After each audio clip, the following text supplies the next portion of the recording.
You are listening to the Gritty Podcast, where we talk about all things gritty.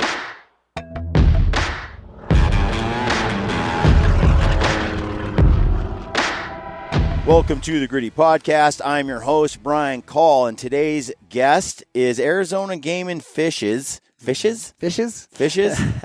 Cavalcant, who's in charge of big game over there, and Jim Heffelfinger, wildlife biologist, deer specialist. Deer guru.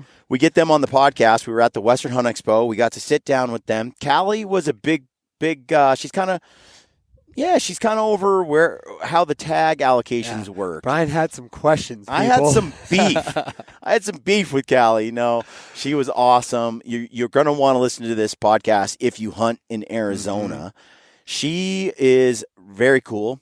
I like how she's very data driven. She's a hunter. She gets after it. If you go to her Instagram, which is Callie, what is it? I think it's Callie.az, if I remember and right. Callie is spelled CALLIE.AZ. Yep. She's Jim's boss. I think she's half his age, or maybe less. She's like my age, she's young, or less. But she's awesome, and we had a great conversation. She didn't mind that I was turning the screws on her a little bit. I have opinions, folks. And what was fascinating, too, is she was like, if you had a question or whatever, she pulled the data up right there and was like, it was it was cool. And she brought up points that I hadn't considered. Yeah. And it's a great show. It's very informative. When it comes to managing game, there's so many people who have an opinion. There's a lot of opinions. And there's a lot. At the very end of the day, the most important thing is the wildlife. Yep. And then the hunter opportunity second, as Jim put it, the social aspect. Right? First, we got to figure out how many deer you can actually really take and how we're going to manage those when you're talking about, let's say, a deer season, which was a lot of what we talked about. After that, it becomes like, okay, well, now that we know how much goes to residents, how much goes to non-residents, how much goes here and there, and we talk about actual hard numbers there. And as is always my issue, is I'd like them to manage mule deer and coos deer separately. At least in terms of the over-the-counter opportunities, for non-residents, especially make non-residents pick which one they want to go through. Increase the number of hunt opportunities. And if there's mule deer tags and there's coos deer tags, great. Take my money. Let me get both. Yeah, totally. There's options. So they're weighing them all out. Last year caught us by surprise a little bit. We talk about that on the show today. Yeah. But regardless, I really appreciate the work that they do, and I hope you enjoy the show. I know everybody has their opinion, and some are going to disagree with me. Yeah. This is just for discussion. This is for us to all kind of learn and sort things out, and we're all on the same team, or at least we should be at the end of the day if we're all hunters. So that's today's show. I hope you enjoy it. Before we jump into it, if you want to support us, you can always do so by going to the description field on our YouTube videos and buying from one of our partners and always using one of our codes. It's pretty much the code GRITTY across the board everywhere. If you go shop anywhere, type in the code GRITTY, and you might get a deal, and it'll help us out. But one we might recommend is Stealthy Hunter. Mm-hmm. Ryan Lampers, Hillary Lampers, they have great health supplements over there. They also have great glassing pad, rifle cover, and so on. And if you're in Arizona with cactus, the glassing pad comes into much more use than you would think. There you go. It's perfect. Keep your booty from getting a thorn. It's great. And they're great people. Want to keep supporting them, doing what they do. Also, it's kind of the scouting season. We're talking about tags. So if you haven't downloaded Mark Livesey's Treeline Academy e-scouting courses, they're for elk, but if you don't elk hunt, it doesn't matter. A lot of the course, much of the course, it's still worth getting. Especially all the new map toolkits. It breaks it all down for you into four states. I'm telling you, he'll show you things about Google Earth you never dreamt of. He'll show you things about other mapping tools that you had never considered. Yeah. And when it comes to elk specifically, you'll learn a lot that you don't know now on how to find some great areas. And then also check out Mountain Ops. If you need a little pick-me-up, get rid of those monster drinks and swap it out for some Ignite or Blaze shots, something like that. And you can do that always by using the code GRIDDY over there, and you're going to get free shipping. Sometimes a discount, depends on the deal we're running. But always use the code GRIDDY over at Mountain Ops, and you're going to save, and it's going to help us keep doing this show. So hope you like it. And as always, stay gritty. All right, folks, welcome to the Gritty Podcast. I'm your host, Brian Call, and today I have two guests from the Arizona Game and Fish Department. My good friend, Jim Heffelfinger. Hello. Also formerly known as Jim Deere on Instagram, and now is the Cervid Nut, because I think Instagram killed his account or something. They did. Yep, they just disabled it. You are just such a, I guess, like, I don't know, right-wing. Probably just some dingbat crazy. I happen to have some videos of guns on there, and so you hung out too much with Meat Eater, and they said we got to get rid of that right-wing influencer. And then over here on my left we have Callie Hartson, who is actually not really Callie Hartson. No, Callie Cavalcant. But for a while, for the next couple months until I can get the name changed, it's going to be Hartson Cavalcant, which is a total mouthful. Oh, my goodness. Okay, so tell me your role. So I'm the Big Game Management Program Supervisor at Arizona Game and Fish. Right on. And I am new to that role. Amber Munich had the position before me, and she retired. Her very well-earned retirement after 30 years of service. Wow. Yeah. So we should go back, though, and explain why she's changing her name. We didn't mention that. She got married. She got married, And which she's congratulations. Thank you. And you did it during COVID? During COVID, So did you have any friends come over for the wedding? No, or? actually, so we It was were online, wasn't it? No. No, we had it scheduled, and it was scheduled for April of 2020. And I remember kind of the hype pre-COVID where people were kind of, I don't know, is this real? Yeah. What are we going to do? It's like, no, we're going to get married. It's not going to be a problem. Like, this isn't going to affect us. And then, it all kind of nice. Went to. Yeah, it didn't go well. No, it really didn't. And so then you just decided, it's too much hassle to change my name. Well, so we waited a couple months, and then when cases kind of started to drop, we were like, all right, we're going to make a rocket run, because we weren't going to get a refund for any of our venue or anything. And so we're like, all right, we're just going to go up and do this. I had my dress. He had his tux. We went up just family. That was it. Rocket run. And it was great. It was perfect. But then afterwards, I went to go change my name, and it was a pain. They wanted me to, send in my official marriage license via mail, and I just didn't trust it. And so I was like, I'm just going to wait, and I'm going to go by Cavalcant, and it's going to be fine. And it's been 2 years, and it's not fine. Yeah. So Callie's my boss. Okay. So she's my boss, and I was working. She'd been on a couple months. When did you start? In October. But she's been, well, we'll get into that. She's been with the agency a long time. But it was a couple months, and I was like, okay, listen, what's your last name? Because they're both out there. I'm seeing both of them. Yeah. Because I'm talking to people about our new big game supervisor, and then I'm like, it's Hartson, it's Cavalcant. That's wild. I actually have a confession as well. Like, paperwork and we struggle. And I had tags from Oregon, plates on my car. But to go to Mexico, I had to have current registration. So I went and got my registration taken care of. And it'd been, let's say, more numbers than you have on one hand since I had done that last. And Utah was like, cool, welcome to the state. $50, here's your tags. It was great. It was easy. But I did procrastinate on the paperwork when technically I was supposed to get it done. But that's the only thing I've ever procrastinated on. Yeah, right. Everything else is good. On point. But yeah. Yeah, I need to. I've even procrastinating ordering business cards because I have to pick a last name on it, and I'm like, it's Cavalcant, but can I be trusted to put this and then change my name? That's right. Because then it changes my work email, and it's this. It's a process. It is a process. You could do what Justin Shannon, Assistant Director for Utah Division Wildlife Resources. He uses his first name, in all caps. That's his official signature. It's on his driver's license. Looks like he got his driver's license when he was in 3rd grade.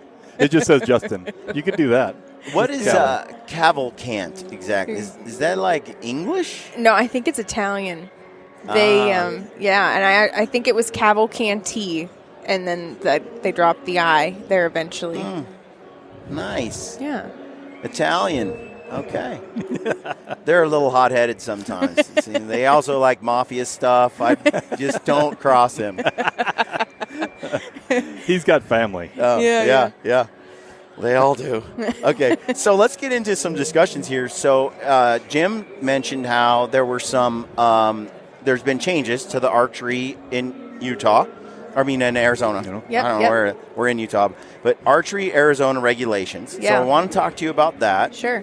Jim, I am producing a Coues deer film because we just got back from a trip to Mexico. And I need some interesting Coues specific like facts, like Coues specific nuggets of interest. Like how to pronounce the name? Look. Water under the bridge. We're beyond that. That is over. We are beyond that. So, other things like diet. Because I found in my buck there was like hundreds of cholla fruit. Oh, wow. Oh, so you opened the stomach to check out what he was eating? Always. Cool. Yeah. And it was just, they looked like pepperoncinis. I couldn't figure out what they were at first because they're kind of half digested. Yeah. And they were sort of had one bite in them, or they just were swallowed whole, and they were just piled in there. Now that kind of surprises me, but doesn't. Deer eat that all the time, especially desert mule deer. Well, remember that one time you had. I watched them in the drought, and they were eating the cholla. The cholla branch. The cholla fruit is really important, especially with desert mule deer and cows' white-tailed deer diets. But the habitat, the picture. What's a cow's white-tailed? Moo. But the picture you showed me of the habitat, that surprises me. That didn't look like there was a bunch of cholla. Where I shot my buck, there was some patches of. There were a few patches of cactus. Yeah. 90% of the country we were in was at the top of a mountain. Yeah. And when we cut their bellies open, it was all leaves. Is there any acorns in there? Any oaks around there? I don't think there were. It was all oaks, but it wasn't it was the leaves. I don't know that there was much on the ground there for acorns and stuff. Yeah, so, and if you didn't have a good acorn crop, then that wouldn't be available to them. Usually it was we watched them just chow on the trees. Yeah. And browse from trees and shrubs makes up a majority of their diet. Yeah. And that holds them year round. It's only after the winter rains and after the summer monsoon rains that you get this flush of herbs and the forbs, what we call forbs, the weeds that come up. And those are high in nutrition, high in vitamins, and they'll hit those. They'll shift off the browse and hit those. But that browse is their staple throughout the year. And then you have cholla fruits, you have prickly pear fruits, and you have acorns and other nuts. And so that supplements it. That's basically used when it's available. So a big acorn crop, and they're hitting the acorns like crazy. They grew some heavy racks. Yeah. I was into that. Their deer density was super low. Oh, it was. Because, according to what we found out, like mountains in general, especially at the altitude and where we were at, which we requested, we wanted to get into some high country, the density is low. You get into the low desert areas, and guys like Phelps were seeing 50 deer a day. Yeah, yep. Now, any desert mule deer? Zero. Interesting. We weren't really in the desert. Right. I guess we were in the desert, but it was the mountain desert. Yeah, yep. High elevation. Yeah. Yep. Do you have a guess on how old that buck was that you guys shot? You shouldn't have to guess. Didn't I give you an aging guide? How do you age them, Jim? You should take a tooth and you should send it to the lab. That'd be neat. That would be cool. So the two way to age, one is to pull an incisor, the middle two incisors they call incisor 1 or I1s. You can pull, if you have the lower jaw, you can pull one of those incisors, and Matson's in Montana will do, I think, 3 teeth for $70 or something. So they'll age. You could get a couple deer together. In fact, Brad, Ryan, and your deer together, send it in and get the ages where they take that tooth and they soak it in hydrochloric acid, and it turns that tooth material into more like cartilage. Yeah. And then once it's cartilage, they shave it paper thin so it's like an onion skin, and then they stain it with a purple stain, and the stain will stain annular rings just like the tree ring, tree rings. So that's called cementum annuli analysis. Because how long does that take? A couple months, probably. I don't know, but you can go on their website and see how to submit it. You can see what the prices are. My guess would be our deer are about 6 years old. Mm-hmm. That would be my guess. I would believe it definitely for Ryan's for sure. Mm-hmm. Yeah, when you look at Ryan's, he has more mass at the base. Yeah. But my deer has more mass after the first split. Uh-huh. And it gets fatter. Yeah. Because antlers certainly get fatter. And Ryan's buck is like kind of like this, and then mine is like the main beam. Yeah, more wide. I think mine's around 120 inches, and I think his is 125. Did you tape them, or did you measure them? We didn't tape them. You're just thinking, yeah. But we kind of did some quick math. Uh-huh. They're very close, but they're like opposites looking. Ryan's is really photogenic. Plus, I was the photographer for his, and he was the photographer for mine. So that's why his photos are much better. But it's very. We saw a buck that another crew shot, and it was like 120, and the main beam comes up and it goes around and it went straight in. Did it almost touch in the middle? Almost touched in the middle, and because it was folded from the side, you're like, that's a little deer, and from the front, you're like, oh, he's kind of wide, but he has nothing else. All the measurement is in that curve. Yeah. Wow. And he's almost 120. And he's just a fat beam that goes out and in. Long main beams looks like a heart score. Because it almost comes all the way back in and touches. Yeah, that's pretty cool. So mine's similar. Like, you can't tell how big it is until you look at it from sort of the top. It doesn't photograph well. But they're both really old deer. Yeah. I mean, old for coos deer in that country. I think they're 6. I do. Maybe you 7. Still have the jaws? They could be 7. We have the upper teeth. We don't have the lower. Yeah. It's harder with the upper teeth. Everything's based on the jaw, the teeth in the jaw. But the cementum annuli is now reachable for people that want to put a couple teeth together and get it done.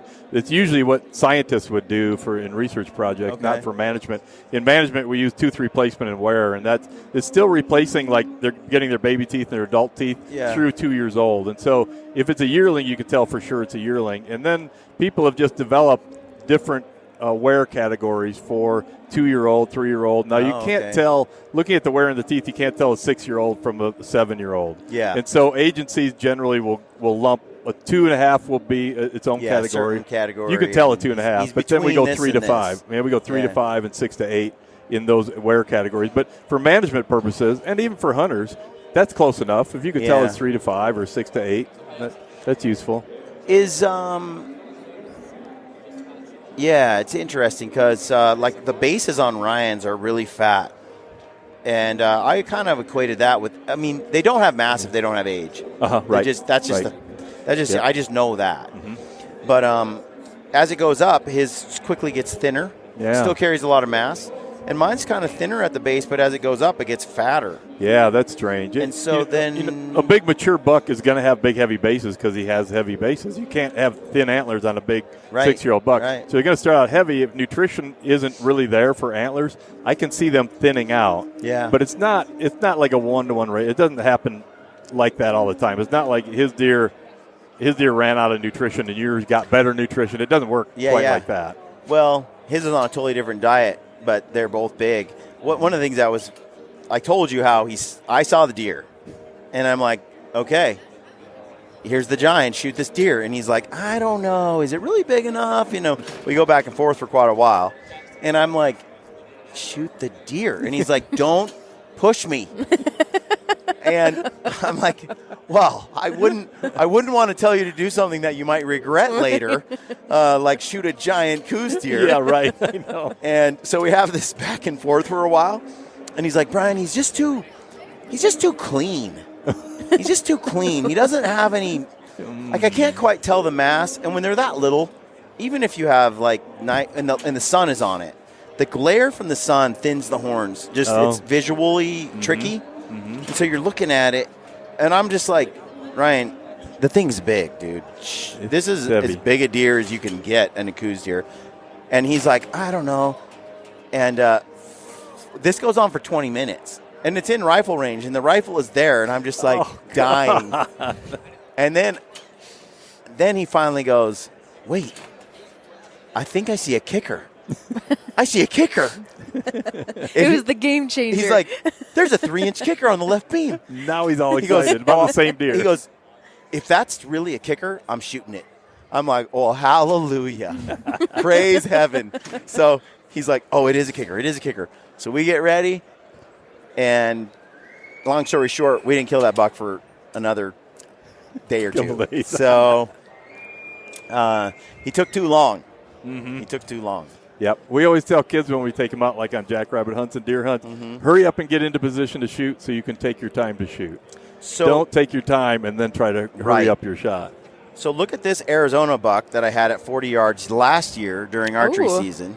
That's a really pretty deer. Look at those eye guards. He looks real symmetrical on both sides, too. Yeah, for the listeners, we're looking at a big buck on Brian's phone. Look at that. Wow. Those are good pictures, too. Check it out. Man. Check that out in this one. He's all lip curling. Eye guards. That's awesome. Look at those eye guards. I don't know, like here's a picture of him. Yeah, a photo that we actually took. Oh, yeah. So he's not very wide, but he's tall and heavy. Look how pretty that deer is. Isn't he pretty? Yeah. I mean, he's very photogenic, this deer. his face is like cutesy, Perfect, handsome, like a bunny rabbit. Like he's cute. You're right. His face is really interesting. I just want to put an arrow in him. This sucker escaped me 4 days in a row. I don't know how he just, every time he just got away. But cool buck, huh, with the eye guards and stuff. Yeah, it is. So let's talk about archery, because I didn't get a tag this year, and it kind of broke my heart because it's the first time in 6 years that I wasn't able to hunt Arizona. And I felt a little bit shafted because I didn't quite understand. Well, you're in the right place. I didn't quite understand how it went down before it was too late. Sure. So I blame you. No. So I'll go back to the beginning, because non-resident tags are their own. That was another piece of the big puzzle. Okay. So we started off with our 5-year hunt guidelines review. Yep. And so hunt guidelines kind of form the framework that we use to set our hunt and permit levels and our seasons for the next 5 years. Okay. So it's a public process. There's a group within Game and Fish that gets together and, brings in the new relevant science. We have conversations. We've accepted 5 years of hunter comments on what we've been doing. We review those. We respond to them. And then there are several opportunities for public meetings where the public can come and weigh in on the things that we're proposing. Okay. So different intakes for information for kind of making this assessment, right? Right. And it all kind of shapes over a several month period. So we had I shouldn't say special. We focused in on archery deer because we were getting a lot of comments on it. I mean, there was internal comment and external. Yeah. So there was concerns over this rising number of hunters that we were seeing and rising harvest as well. And so we really focused in on that and really, how can this be better, or what needs to change? Yeah. So we took a look at the past 20 years of data in how many tags that we're issuing to both residents and non-residents, and then what hunt success looked like over that time. Mm-hmm. And for the past, let's say pre-2013 to early 2000s, we were riding between 20 to 23,000 total permits issued over the counter. And then our hunt success was really, really steady at 7% for all of those years. Yeah. And since 2013, the number of hunters just kind of started to tick up and up. And so did hunt success. Until in 2020, I think our hunt success, was 14%, so double what it had been for 10 years. Yeah. So we needed to take a look at this. What's the explanation for the hunt success, the increase in hunt success? What? Some of it is technology, Yeah. When you can pull your bow out and you can push a button and it ranges it and adjusts and drops the pin for you. Absolutely. I mean, you can't deny that technology is. The bows since 2013 are another level too. Yep. Speed, how quiet they are, how easy they are to draw with that much poundage. When I was a regional biologist, we would have wildlife managers talking about increases in technology and increasing hunt success, and I was kind of resistant to that explanation. And I think back then there wasn't such a rapid rise in technology, but there really has been in the last 10 years. And it's not just like archery equipment. It's just the bows, it's the sights, it's even like more and more the people releases. buying side-by-sides, the releases, but it's also like clothing. It's like clothing. I mean, people have high-performance gear, and they can stay out there longer, and they can hunt better. Optics getting better and better. So all this stuff cumulatively can bump that hunt success. I also think that the hunters today compared to the hunters of my dad's generation and before, they have what we took 10 years to learn, they can learn in 6 months of listening to podcasts because a-holes like me try to teach you how to do it. So the learning curve isn't what it used to be either. It makes it more accessible to new people. Yeah. And also that increase in the number of archers in hunt success started before you and some other people were down there hunting in southeastern Arizona and really kind of highlighting what a cool opportunity that was. There's been criticisms of that, and that could have contributed in making it popular, but there was an increase in the number of hunters and hunt success before that. Yeah. So it's not all the highlighting of that opportunity that caused this increase. Well, there has been an increase in archery proficiency. Look at the Total Archery Challenge. Look at how much Joel Turner, guys like John Dudley, even Joe Rogan has talked about how to become a better shooter, how to overcome target panic, how many hours to put in, how to tune your bows. Like, I remember just trying to tune a broadhead. Like, if I got 3 to fly well, I was pretty happy, you know. It's like now every one of them shoots precision darts, you know. So I think it's across the board. It's not just any one thing that's probably caused that increase in success. But it is interesting to hear that. So whatever the cause, let's put that on the table off to the side. The fact remains, you went from like a 7% success rate on these archery hunts over the counter to a 14% success rate. And we're seeing more hunters in the field. And more hunters. So, yeah. What was the hunter increase like? So I think we were at like 32,000, pretty close to 32,000 for 2020 and 2021. So that was kind of, we're setting the stage of like, all right, we're going to take a look at this.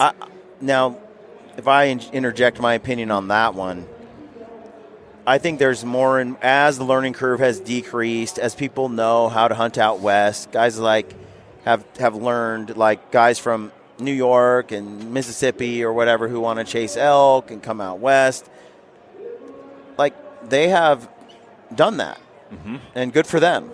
And they come out west, and I think that the demand for tags out west has dramatically increased, not necessarily because the people who live out west, you got more guys out here that have really moved the needle.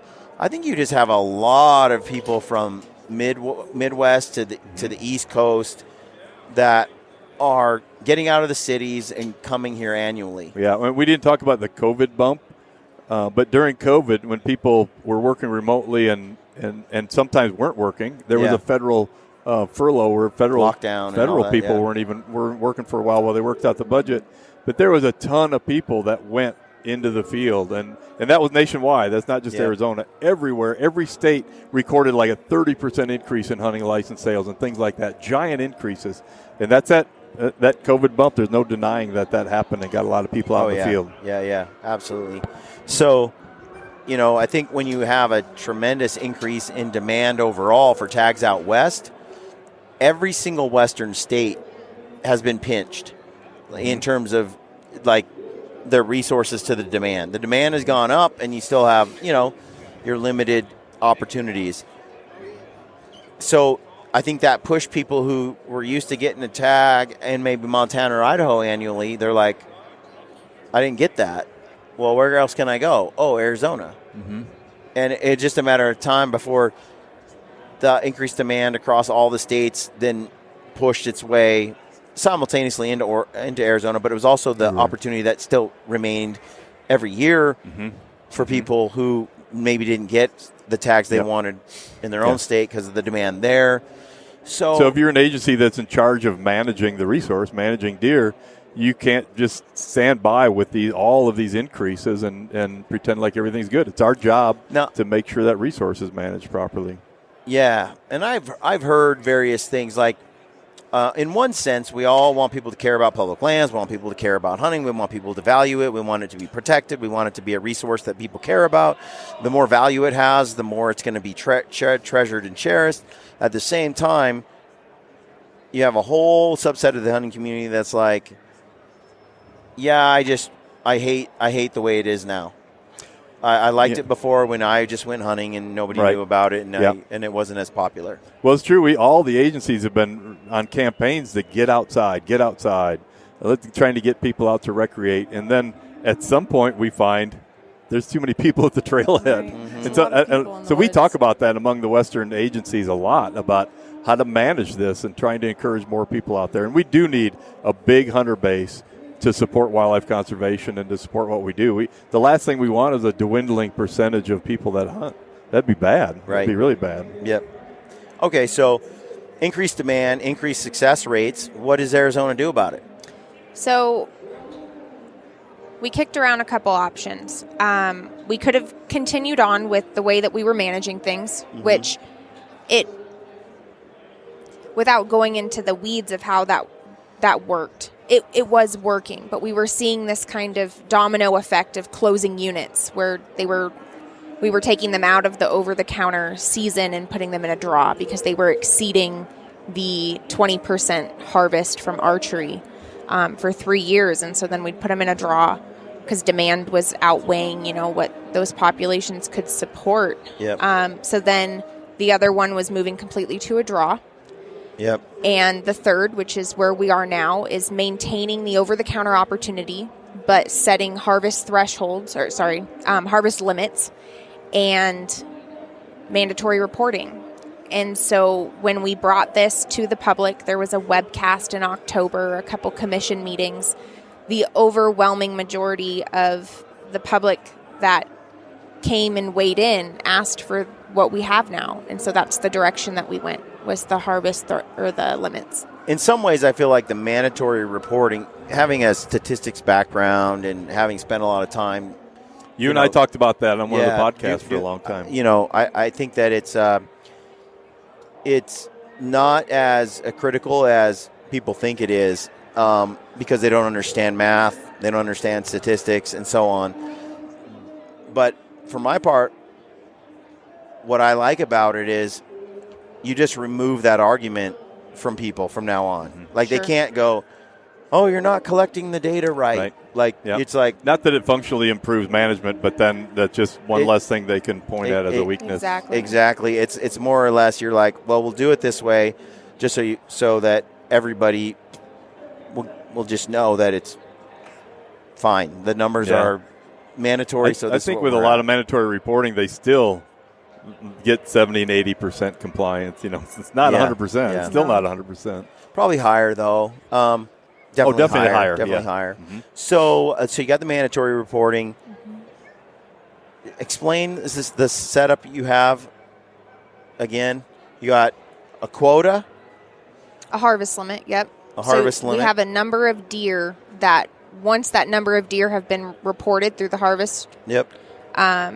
Reporting line, that unit closes to further take of deer for the archery season, for the rest of the archery seasons.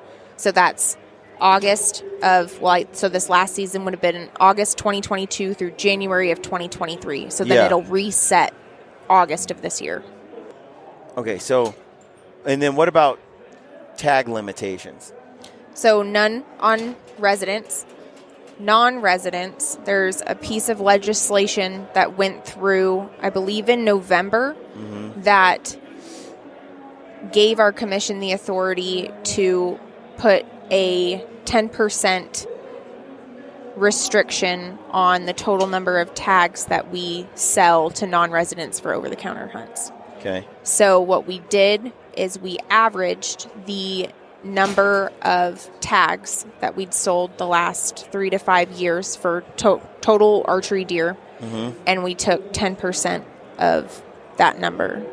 And so that was the number of tags that we made available to non-residents. Okay. And so those tags went on sale on, I believe it was December 1st. And it was first come, first serve on our website. When they were gone, they were gone. And they were gone, I believe, by that Saturday. Yeah, I missed that memo. Yeah. And so... they went fast. Yeah. And I think a lot of people did, actually. So I suspect next year is going to be even worse. So I do want to ask a question. So we tried as hard as we could to reach out to hunters in the ways that were available to us. So taking mailing lists from prior hunters for over-the-counter archery deer and sending a letter. Non-residents got a specific letter letting them know, okay, we don't know exactly what this number is yet because the letter went out pre-August season. This is something that we're anticipating. This is when you need to look out for it and, just kind of keep your eyes peeled, heads up. And then we did our best to do like several focused social media posts. Yeah, I mean, I was hunting, I believe, at the time. Because I'm hunting all the time, right. So I'm not safe bet. I'm a lucky man. I'm a blessed man. But I did get a text from my cousin who's like, "You need to get your tag. They went on sale." I'm like, "What are you talking about? Arizona's over the counter." And he's like, "No, I think there's just a limited number and they're selling out." And I'm like, "You must be reading that wrong." And so, but I was not. I think I was in Alaska.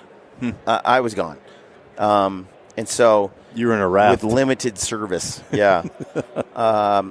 Idaho has the first come, first serve situation. And that was a cluster. Like, that was a disaster. It has been every year since they did it. Tags go on sale at a certain, whatever o'clock, on disaster o'clock, 100, and then everybody rampages for it, and there's like an electronic system. And you just get put in some mechanical queue, and then it's first come, first serve, and you're on the computer for 6 hours trying to get your tag. And if you get booted off or time out or you don't pay for it fast enough, you go to the end of the line, you don't get a tag.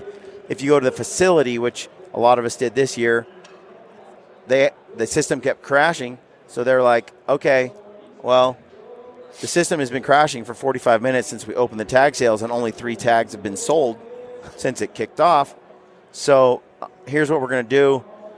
We're going to suspend the online sales till we push everybody through that as actually at a regional office or at a Cabela's or something. I heard about that. And then once we get through most of that, we'll turn it back on. Well, by the time they got through that, there were no tags available, mostly. And I mean, it's a crap show. It's a disaster. It's a bona fide disaster. And I think that, like, the non-resident situation that you're dealing with right now, and you do this, and people are now aware, like I'm aware, if I want an Arizona archery tag as a non-resident, that as soon as that quota goes up for sale, I got to be waiting at my computer, and that day, at that moment, to be the first one to buy it, or at a regional facility or something if you sell it in person. And you're going to have way, way more people. The only reason it didn't go, like Idaho, when they first did it, your tags were there for like 6 days. Then it was 2 days. And then it was 6 hours. And then now it's just like, I mean, it's a mess. And then they have a lot of angry people. I don't know that the way it's set up for the non-residents, that it's really sustainable. I think you run into the same things that Idaho has been dealing with for the past years. And when I spoke to the people, they were frustrated. This is the 3rd year in a row. They're like, this has to change. We have to go to a draw. We just can't do this. With Idaho? We just can't do this first come, first serve sales thing. It just is a disaster. And you're in line and there's 38,000 people in front of you electronically. You should just log off. Yeah. At that point. But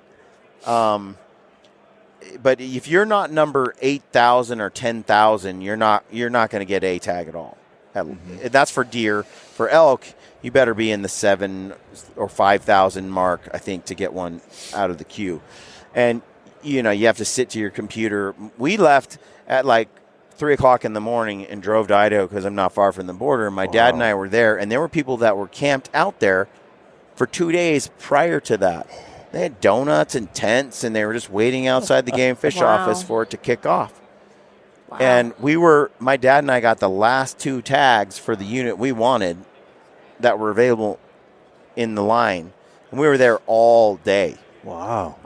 To get it through. And everyone behind us, which was hundreds of people, there were a few tags left by that time. And that didn't even get to the online people. So look, the demand is ever increasing. So here's a couple of questions I have for Arizona Game and Fish. That non-resident first come, first serve, I think that it's going to end in failure over time because it will, as people learn about it and as they try to get the tag, they'll get more and more desperate and get more and more crazy. More of a crush. Yeah, and they'll all try to get it all at once. The more people who learn about it will be prepared for the next run. I think the only reason it lasted as many days as it did is because people didn't know. Now that they tried to get a tag this year and they're like, what? Guys who go down there every year, like I know like 15 people who didn't know and didn't get their tags. Yep. Everyone in my circle didn't know and didn't get a tag. That was a non-resident. Everyone. So that means they're all going to be ready for next time. Okay. The second thing is when it comes to – so I like, though, that you're managing for the animal's care, right? You're trying to manage the harvest. You're trying to maximize hunter opportunity. And as much as I hate only 10% of the tags going to non-residents, I also understand, like, every state's doing the same thing. They're taking care of their residents first. Yeah. And rightly so. I mean, that's the state they're in, and that's the state if you want that annual tag in Arizona, move there. I get that. We were talking a little about just like this Montana, Idaho, and I just might move to Arizona. So I was born in Flagstaff. I have a lot of family. You lived by Wilhoit, didn't you? It's beautiful up there. I know. My dad's there now, visiting his mom. And my uncle's there. Kevin, is he your Kevin uncle? Is there? Uncle Kevin, yeah. He just shot a 225-inch buck on the Kaibab this year. Wow. I think it's 225. Yep. But you're right. There's the first step is for an agency to manage for the health of the herd and the resource. Once you do that, once you manage for the resource, there's a wide latitude of options of how that harvest that you prescribed as appropriate and sustainable, how that harvest actually goes down. And that can be junior hunts, and it can be residents versus non-residents, and it can be different weapon types. So all of that stuff is much more in the realm of sociology than it is in biology. Right. I mean, we can biologically say what the appropriate sustainable harvest is.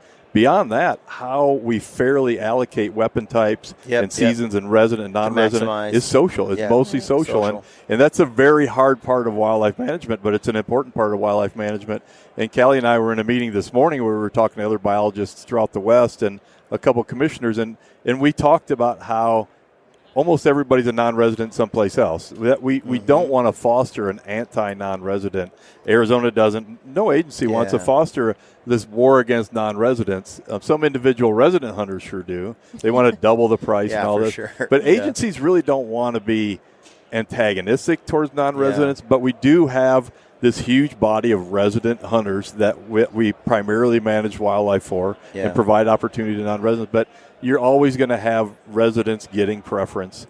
And then beyond that, well, how does it go down then? How do you do that? How do you provide for resident hunters and limit non-resident hunters on some of these really popular hunts? It's really hard to do. And as an agency, we just kind of do our best. We get input from the public, and we do our best to try to be fair. Yeah.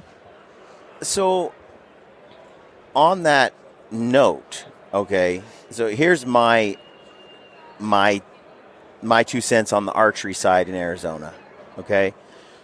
And I've had this beef. I've had this thing going on for years and years, and we've had this discussion many times. Okay, I noticed, the quota for mule deer versus coos deer was separated. Yes. But the tag allocations weren't really changed. Mm-hmm. And to me, look, I've hunted Coues deer. There's a billion of them. And there's some giants. We find giants every year. And nobody is chasing them. Like, we have those mountains to ourselves. Every Tom, Dick, and Harry is trying to kill a mule deer. You go to the mule deer flats, it's a carnival. It's a mad dash. It's nuts. It's guys blowing up each other's hunts, sliding in on their side by sides, racing to the deer, flinging 100-yard shots. It's a disaster. We just are like, we don't want that. So when Tuesday, Wednesday, Thursday, we'll maybe chase a mule deer. Friday, Saturday, Sunday, Monday comes along. We are out because the crazies come to town and they're all going for the mule deer. For the most part, we don't even bother with mule deer that much anymore because, first of all, we like mountain hunting, and I can get after Coues deer, and I have the whole thing to myself. Nobody's bothering me. And the Coues deer, like, there are mountains stacked with giant bucks, and dudes are not even stopping their vehicle to hunt. And so I've said this for a while, for maximizing hunter opportunity, it just seems appropriate that you could issue way, way more tags for archery Coues deer by a landslide because they're harder to kill, so that harvest rate is not very high, and they're plentiful. There's just a lot of them. And you guys don't have a real, like, January rifle Coues deer hunt. Mm-hmm. And so you've managed it in that way so that you have a lot of opportunity for Coues deer hunting. And I think that is an untapped resource for Arizona. One of the reasons I spent time down there was to try to bring light to that species and to that hunt. And inevitably, it seemed to people would get there and then they just chase mule deer instead. Mm-hmm.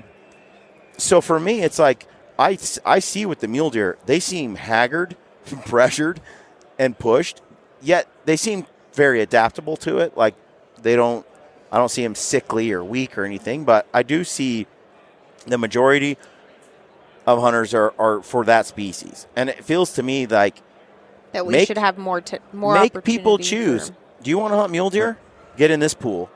If you want to hunt Coues deer, get in this pool.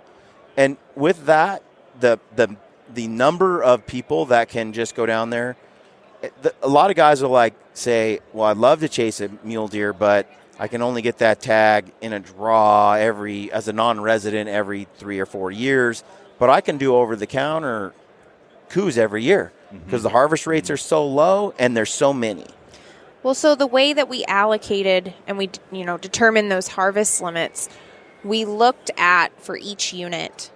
We looked at all of the draw hunts and what we anticipated the harvest would be based on the hunt success for the different types of hunts. Yeah. From that, we then, archery, we allocate 20% of the total harvest per unit to archery.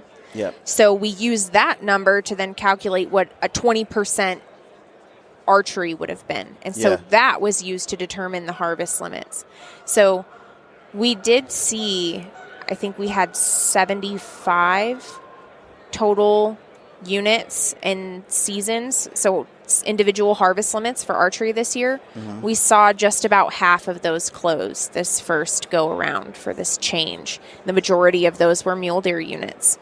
There's a pretty even distribution of closures across the August and September and then the December seasons. Yep. And then the majority of those closures occurred in January, last month.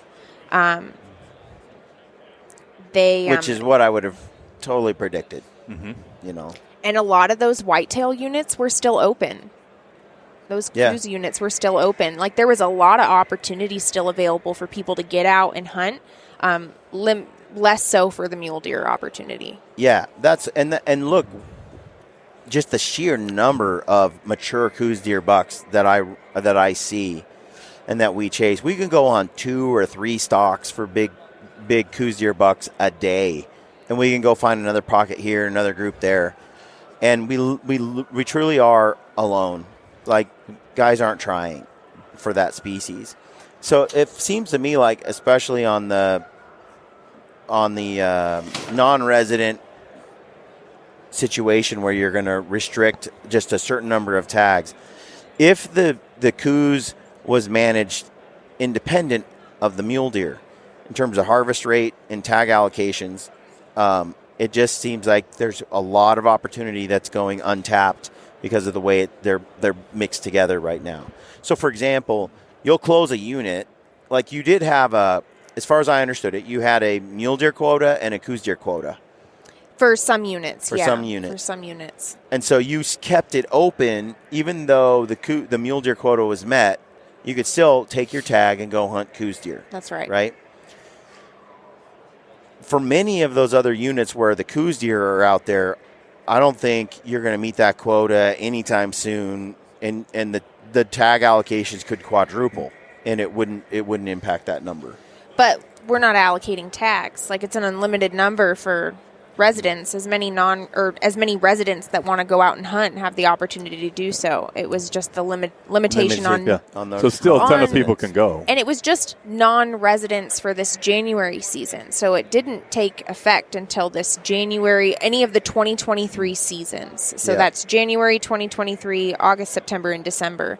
Non-residents still had the opportunity to hunt any of those August, September, and December seasons that just passed. Yep.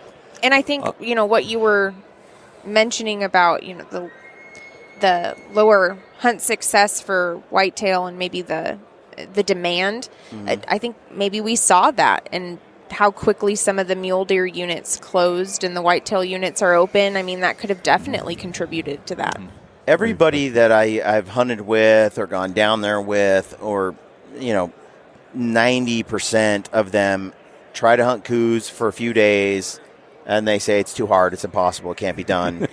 And then they go spend all their time chasing mule deer. And then you have just your mule deer fanatics that are going to go down there every year and invest weeks trying to get one of those mule deer. But the drive for a mule deer is it's not even comparable to the coos deer. It would be nice if there was a non-resident tag allocation that was higher for coos only. Because I don't think that I think that's a hunt that pretty much any resident, you could do unlimited on that and you wouldn't meet the quota. I said that. I was always advocating hunting harder, providing more opportunity. My whole career as a game specialist down there, I was always trying to squeeze more tags and more opportunity. Yeah. And when we had such an older age structure, you see those older bucks during the rut. I was always advocating that, but remember that if we're increasing that whitetail harvest, you're lowering the age structure. You're not going to see as many mature bucks if you do. And I think you could. I think we could kill more whitetails. I mean, I think it's a 1% success rate, 2% success rate on a coos deer. Oh, I don't think it's that low. What do you think it's at right now? I could pull it up and tell you what our estimates are. Yeah, I would be curious. What's that's for coos deer, not for mule deer. You have a separate. She was the data person for 8 years, I think. Yeah. She was behind-the-scenes data person for sure. No, I am. So you're asking the right person, yeah. It's going to take me a minute to pull it up. Because I'm curious. So a couple of things. I think you can kill a young coos deer. That if that number is higher, I think it's generally, and this is bow, this is archery. I would say if that number is higher, it's definitely a lower age class. Mm-hmm. Probably, sure. If you had a big sample size, absolutely. For sure. Yep. I still think that number's low. It certainly isn't 7%. So it's at 14 combined, right? 14 combined, yeah. Yeah. So. And 2021 was 12%. We did see it dip on its kind of upward trajectory that we were seeing. So let's just pick a random whitetail unit. Let's pick 33. Okay. So we just north of Tucson. Right, just north of Tucson. In that unit, this is our hunter questionnaire data. Mm-hmm. So we had 1,657 hunters estimated for that unit for archery deer. Yeah. And of those hunters, we saw 77 whitetail were taken. So let's do. Got to do math. 7. Yeah. Yeah, some math. 7%. I mean, it's in the neighborhood of 7%. I would guess 7% would be more on par with what my experience has been. 7% or lower for Coues deer. And if you said no spikes, like no spike deer, like it has to have at least something else, I think that number would go down in half, maybe. I'm not sure. It's funny because in my 5 or 6 years of hunting, I have really honed in on whitetail in Arizona. And I have hunted mule deer with my bow a couple times, and I took one with my rifle a couple years ago. And I actually think that hunting whitetail is easier. I prefer it. I found mule deer to be really difficult. And maybe it was just because it was a different style of hunting. And maybe it's because I have whitetail figured out. I don't know. But I found mule deer to be really challenging, and especially with my bow. I would say the difference between Coues deer and mule deer when it comes to bow hunting in Arizona during the rut is that the mule deer, you have to sneak up on 30 deer. That's true. 30 does and one nice buck. Yeah, like overlapping surveillance cameras looking in all directions all the time. And so that's a challenge, but they're not as – it's just a lot more eyes and noses, but them as an individual, they're not nearly as switched on and capable as a Coues deer is, as far as they're just not as neurotic. And they don't dart around not hold still the same way. Could be the terrain, could be kind of where you're at, but in my experience, mature Coues deer is much harder to kill than a mature mule deer. Overall on the average, I think the statistics probably say the same thing. But I like to see mule deer getting that respect because some of our wildlife managers that are whitetail aficionados disparagingly call them carp deer because they're just kind of like the rough fish of the mule deer they refer to. I used to make fun of it until I tried to shoot a mature one and beat Ryan at his own game. And then I realized, collectively, you're not sneaking up on one. It is tough. But I still have not killed a Pope and Young Coues deer yet. Maybe I have, because it's low. Yeah. It's low. I've killed 2 Coues deer with my bow, and a mule deer. The mule deer was much older, bigger, and it took a while. I would say in Arizona, but I would submit that the major demand, the people buying tags, 90% of them are doing it for the mule deer, and the non-residents are going there for the mule deer. You have very, very few people trying to kill the Coues with a bow. And so I think that you can sell way more non-resident Coues deer tags than what you've allocated so far, and it wouldn't impact that resource is untapped. Sure. Yeah, and it doesn't matter who's doing the killing. We could kill more whitetails for sure. The age structure would come down. A lot of people would not be happy with that. And I don't we'd be think managing that. I don't think it would. I don't think it would. Well, it depends how many you kill. I mean, if you boosted the whitetail harvest of bucks, then the age structure on average is going to go down as you dip into them deeper. Yeah, if you boost the whitetail harvest tag allocations, you're assuming that by increasing those number of tags that you're going to have an increase in harvest. Right.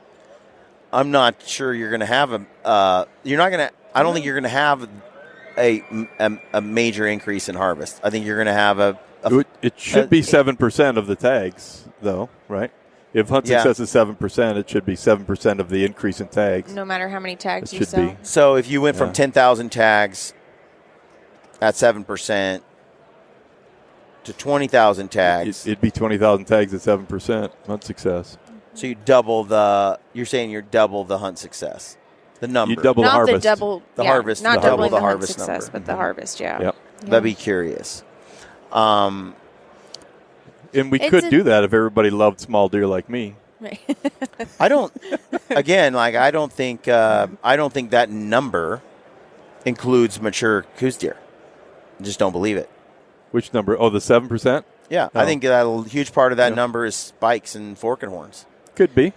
Well, or an even distribution of age classes. Nope. Be interesting. But it's during rut. Nope, I don't think so. It's during rut. Those big bucks are. I mean, those are questions that now we might be able to look at. Well, we had that data for the hunter questionnaire, the mail-out one, but all of these folks that killed deer this year and reported, because it was mandatory harvest reporting this round, they had to answer questions about the points per side on their deer. So that'd be an interesting thing to look at. Yeah. How that kind of tracked for both mule deer and whitetail by unit.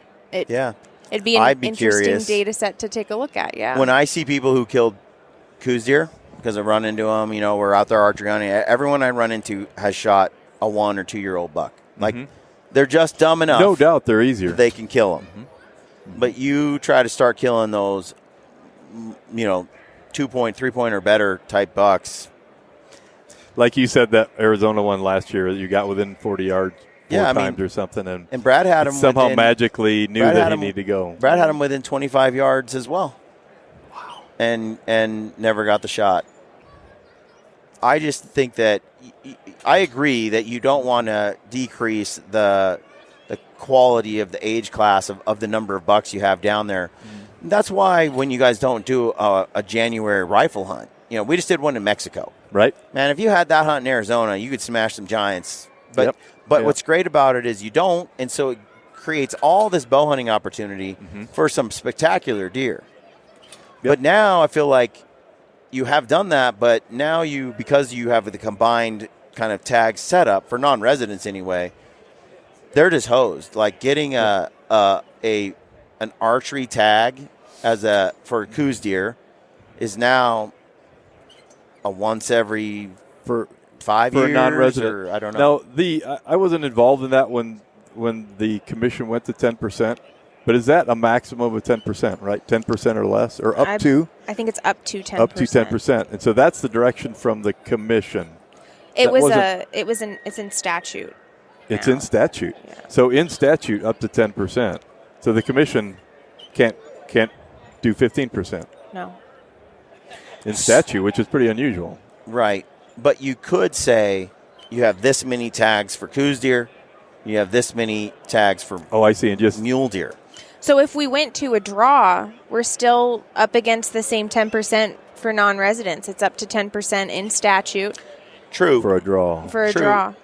But if you separated the species out, I would assume the population in those coos deer units, they're so much higher than the density of mule deer. And the harvest rates are lower, so you can issue more of that allocation. It depends on what the hunt success is. I mean, that plays into how we allocate tags. And so, I mean, across the board, I think you can look in our regs. We do offer a lot of whitetail tags in Arizona. Yeah. And it's because there's a lot of whitetail. There's a lot of whitetail. Look, we were in Mexico. We talked to a lot of other people down there. It was our first time going. The first thing we noticed was like, oh my gosh, like this doesn't hold a candle to Arizona. Arizonians, we have no idea how good we have it. We thought because we were going to Mexico and we'd be on some ranch that nobody hunts. Only like 10 guys a year hit that ranch, and it's 150,000 acres. We're just going to see deer everywhere. No. Yeah, absolutely not. That has nothing to do with, like, just because they're not hunted and there's not that big pressure. They still got lions. They still have water. There's no guzzlers in Mexico. Like, there's not the same kind of game and fish. I mentioned that, like, what you guys have done to carry those deer through those seasons of drought and all of that, so you don't have these big crashes in populations and all. That's all conservation and management that you guys have put forth. Mexico doesn't have that infrastructure. They're not doing that. And a lot of times they're grazing. They just lose 80% of their population when that happens, and then it's got to come back. Yeah, so the demographics of the population, the buck-to-doe ratio, the age structure of the bucks, that's different a lot of times. That's a different thing than abundance of a population.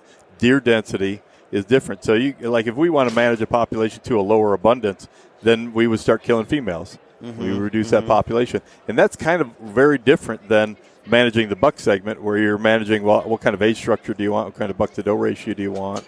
That doesn't have anything to do with abundance necessarily. Those are ratios. Yeah, I mean, Arizona is spectacular. I was sitting there going, we don't want to bow hunt Mexico. That was my original thought, was we'll go to Mexico and we'll bow hunt this place. You couldn't find a deer. You find 3 deer this day, 5 deer that day, 4 deer on that day. It's like, when you do find some, though, you can find some really old ones. But, like, for bow, you need opportunities. Yeah, a lot of opportunities. And in Arizona, I can do a stalk in the morning, afternoon, late evening, and just before dark. And I can do all 4 in the same day. Yep. And then you go the next day and you try again and you try again. And you can do this in Arizona, and it's a fun hunt. It makes it worth doing. Yeah. If you got to hunt 3 or 4 days just to find a buck, and then you have like your one try and you blow it, and then it's like you got to hunt more. It just isn't a bow hunt. Yeah. I still want to try it, but the density is super low. But Arizona, man, we found the same buck. I did in one day. I got in 40 yards, 35, 40 yards of that buck twice in the same day, 2 days in a row. Isn't it magical? I almost did it, Callie. And I need a Coos deer Boone and Crockett with a bow. Big one. That's the bucket list. That's the goal. And so, so now I have to move to Arizona if I'm going to get an archery tag. We talked about that again this morning too. Yeah. One of the biologists for one of the states said, we shouldn't complain about non-hunters because it's good that they come and they hunt and then they go home. Non-residents. Yeah. They hunt and then they go home. The alternative is they come and they move here. Yeah. That's the alternative. So non-residents will we are be good. welcoming you to Arizona here shortly? I mean, gosh. Did you live by Will Hoyt, or did you have relatives by Will Hoyt? No. Oh, I might have relatives. They're all over, spread all over Arizona. Yeah. But yeah. So that was my. I think that the first come first serve thing is going to be a problem. I'll be curious to see if the demand is there. Who knows or what not. our software? Hopefully, our software is built in a way that can just handle volumes. I'll crush a volume like that. Who knows? I don't know. And this is it's very new, and so we are learning as the hunters are learning, and there's a lot of room for improvement, adaptation. Like it could be a little different in a couple years, and we could make it better. So that's where I be. Like I said, when it comes to the Coos deer, I think that I like that the quota is split out for Coos deer and mule deer because they're different things. But if the fine tuning into management could go a little deeper in terms of tag allocations to sort of match the different species. You would want tag allocation by species because we don't do that. We just have tags. Yep. And then manage the harvest, which I've always felt like for some of our bear hunts, some people wanted to permit some of the bear hunts when they were over the counter, and I like the fact that everybody could go everybody could go bear hunting in that case. Yeah. But we were protecting the female segment that wasn't too much harvest. I think that's a good system overall. But I know what you're saying. For the residents and stuff, I'm like, okay, I get it. Like everything's good, everything's fine, and you're maximizing so much. It's of such value to be a resident. But as a non-resident, I like the idea of making people choose. Do you want a Coos deer or do you want a mule deer? You don't get to buy a tag that covers both. And I wrote a paper a long time ago called The Increasing Complexity of Deer Management. And one thing I talked about is that we always want to manage separately by game management unit, and then we want to manage separately by species, and then we want to manage maybe that game management becomes, instead of unit 6, it becomes 6A and 6B. There's this trend of just getting more and more and more refined, and at some point as a hunter, you want some flexibility to bounce around to different units, maybe agree. Kill both species. Leave that flexibility for the residents. Leave it for the residents. But for the non-residents, if you're going to limit that opportunity for the hunt, then make the guys who really are only going there for the mule deer decide that's what I'm doing. I see what you mean. You could go 30% would be mule deer and 70% would be the non-residents. Yeah. Would be. And so it's just more, there's not a reason why that won't work. There's not. Yeah. There's a million ideas that will work. And it's then just a guy matter can go. of how A guy can go. complex do you want to get If it. I want to do a mule deer as a non-resident in Arizona, I have like a 15% chance of getting a tag, but I got 100% if I go with a coos deer because there's nobody that wants those tags. It completely. Then it opens up that opportunity so people that really, really just want to go hunt with a bow can go and do it. Sure. And the people who really, really want that trophy mule deer, they go into that pool. So it doesn't impact the people who want opportunity versus the people who want trophy. And like Callie says, that's good input that can be we can think about as we start getting some data in. Yeah. Brand new. It's all brand new. And we need that input. I mean, when we were going through this decision-making process, we read every comment that comes in, and it shapes where we go. I mean, that's huge for hunters to engage with us. I mean, they probably said, burn Brian Call at the stake and Randy Newberg and everyone else. Those sons of guns ruined it for everybody. Yeah. I mean, I've been on my share of forums where people hate my guts. But I'm just like, I go back to, I feel like approaching all of this with an abundance mindset in life in general. They talk about, for example, I'll take this analogy over here.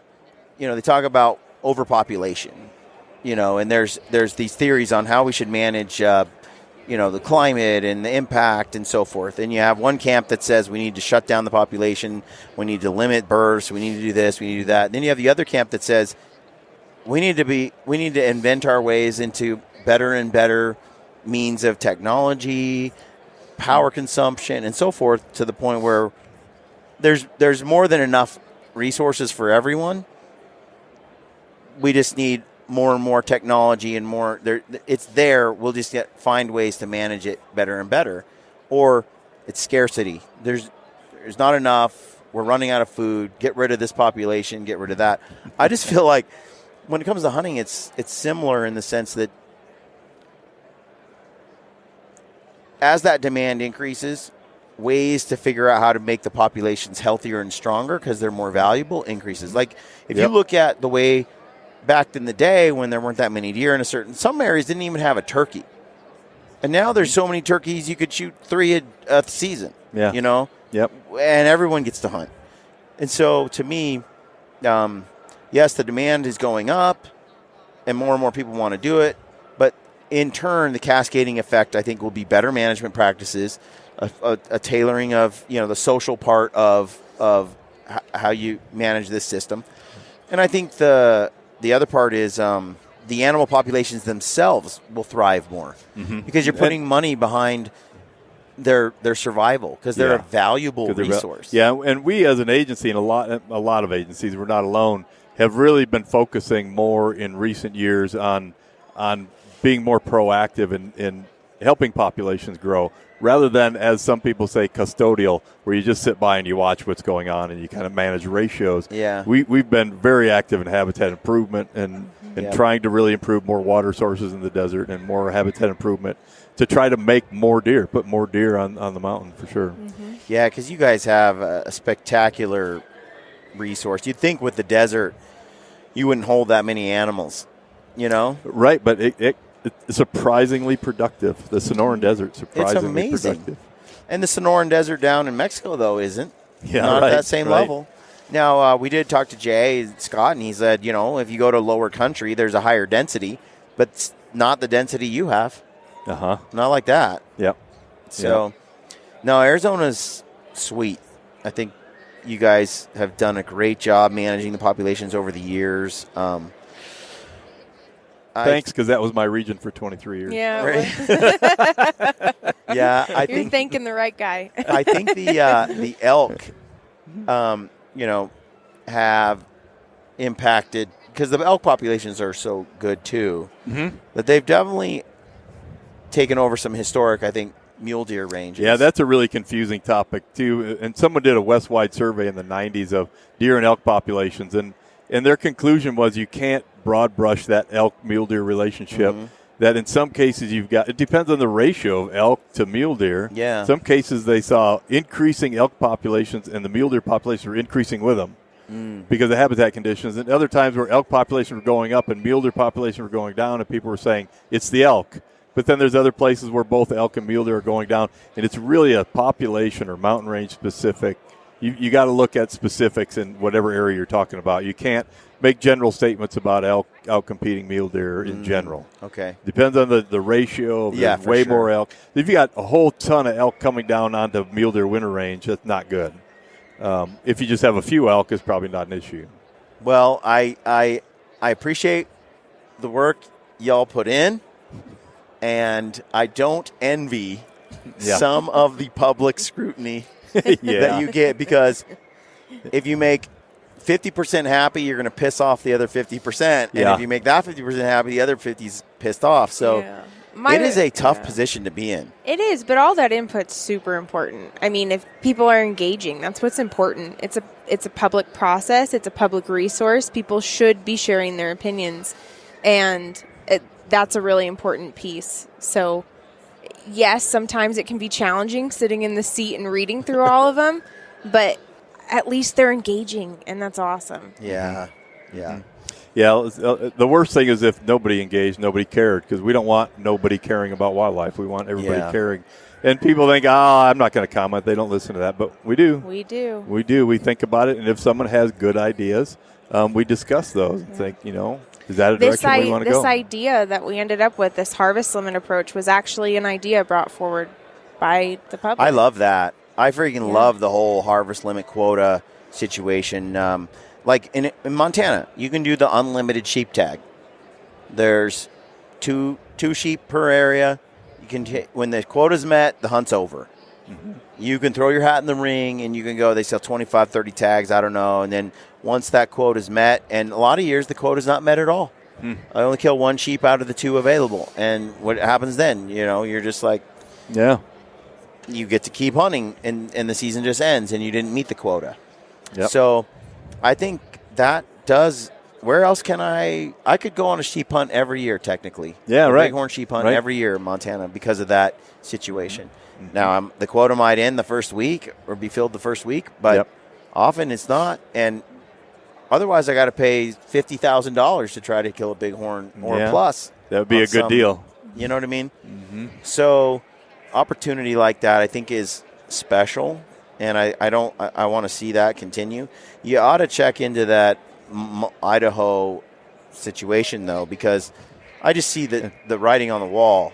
We'll consider ourselves warned on that one. That's right, and that's a good comment because we can go to Idaho and say, okay, what would you do different? Yeah. What is it about your system that's really causing problems? And we might be able to proactively kind of get ahead of what might be potential problems down the road if you're right. Absolutely. They had that first come, first serve for years, and I could go out and kill an elk, and then I could go to the local gas station and buy a second tag and go out again if they were still available, which they often were throughout the season because they never sold enough. Wow. Then it got to the point where you couldn't you had to buy them before the season started or you weren't going to get one at all. And then it became, and they'd be available for a week or two and slowly sell out. Then it was like a day or two, and then it was an hour. And then it was tens of thousands of people crashing the system and waiting in line for 2 days overnight and all that. And you're like, people are flying in from Minnesota and Michigan and the East Coast to do this, and it's like, this is a bad idea. They put in the sacrifice to make that happen, to get themselves at the front of the line. You can't really do that if you're going to just apply for a draw. Mm-hmm. Yeah. But then again, you have people spending the night out in front of all the regional offices. And that's dedication. That's not a good idea either. Yeah, and it's cold. It's cold that time of year. Yeah. It was like snowing, and everyone's bundled up, bringing you supplies and food, and it's intense. So you're telling me that here in a couple years we're going to have some folks camped outside our regional offices. That's what you're You will. I will fly to if it comes a thing where I can't get it online, I will fly to Arizona and I will be hanging out at my uncle's house, and then I'll cruise into the regional office and I will buy it face to face. It'll be a lot warmer than Idaho.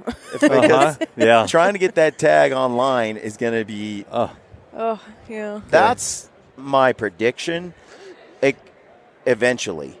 But I don't really know what the overall non-resident demand is. Like you were talking about 32,000 tags, and I think of that, you said like a couple years ago, 7,000 of that was non-residents. So I've got the breakdown here. Yeah. Just pull out my trusty data. I don't want a tent city outside our regional offices, though. We'll look like Portland. I know. That ain't good. All right. So in 2020, which was our That's COVID, a COVID spike. Yeah.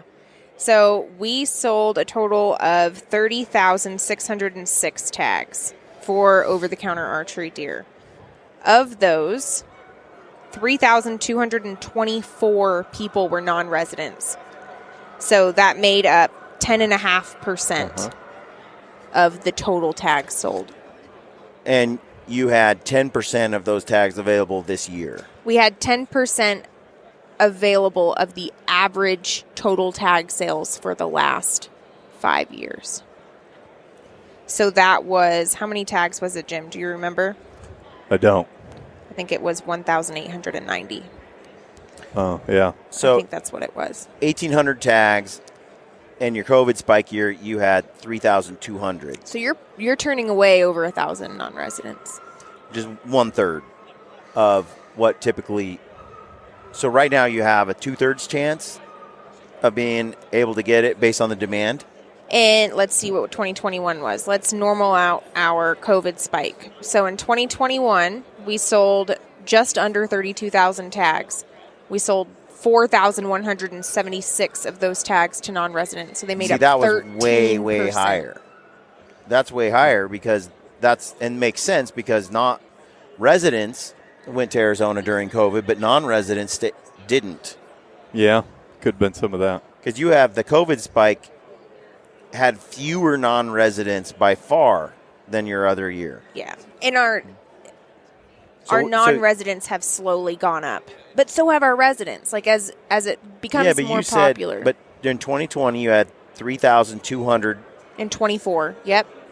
Non-residents, and 2021 was 4,176 non-residents. So over 1,000 more almost. Yeah. The year before. Yeah. Non-residents. Yeah. And you issued 1,800 tags. So let's say you have on average 4,000. You have a 50-50 chance. 50-50 chance.